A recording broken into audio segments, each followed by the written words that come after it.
Hello Mallards, it is Tuesday. Today I went grocery shopping and spent entirely too much money. Now granted, like these groceries should last me for a while, and I did buy some things that I definitely do not need. Like I went to Target and I got Target affected, but I still ended up spending like $220, which is a lot for groceries. So I called Mel to be like, ooh, I've spent this much. And then Mel was like, we spend literally $1,000 a month on groceries. Over $1,000 actually. She added it up.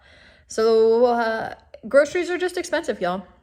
And that's really sad. I saw this TikTok, which I can't remember. So she was showing like a news clip, and the news clip was like, millennials don't own homes because they spend their money on, and I can't remember the word, but it was essentially like impermanent, you know? They spend their money on fleeting things. They spend their money on I don't know, I can't remember, but essentially like meaning they spend their money on things that don't last, like vacations or travel and groceries. And the girl was like, and groceries?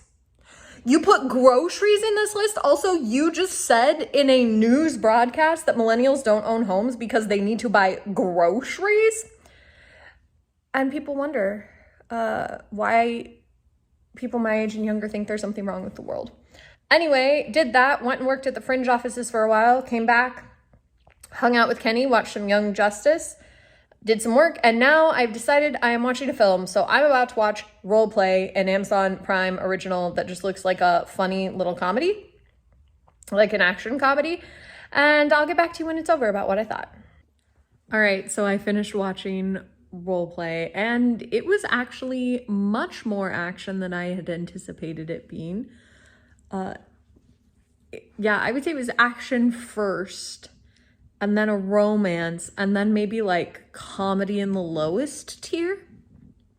Didn't end up being very comedic, with the exception of like a few zingers, and also the delivery that Kaylee Kiyoko did for some of her lines, which were very deadpan and wonderful.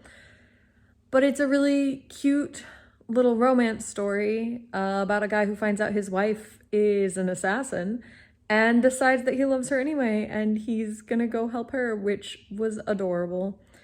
And then there's some action, adventure, and some assassinations and firefights, and it's a fun little film. It's only an hour and 40 minutes, and so it's a nice little romp that I would recommend. I think it's actually a cute date night movie because I feel like the love is the central part of it, which was interesting and not necessarily what I had expected, but it ends up like being a film about loving a person even though they're not what you expected, or they're legitimately been lying to you about their entire life.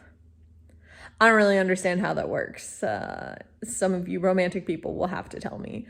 But it did have a couple of funny lines. My personal favorite was when he was like, what do you mean you're an assassin and you stayed being, like, why do you kill people? And she's like, it's all I know how to do. And he goes, take a class. And I thought that that was pretty funny. She's got one of those, you know, I was raised to be an assassin and it's all I've ever known, which I thought was pretty hilarious. So it's an enjoyable film. It's on Amazon Prime. I would recommend watching it if you're just looking for something to do, you know, something you want to spend time doing. And now, speaking of things I want to spend time doing, I'm going to take out the trash because I really need to. And then I'm going to go to bed because I also should spend some time sleeping. So I'm going to try that out, and I'll see you tomorrow.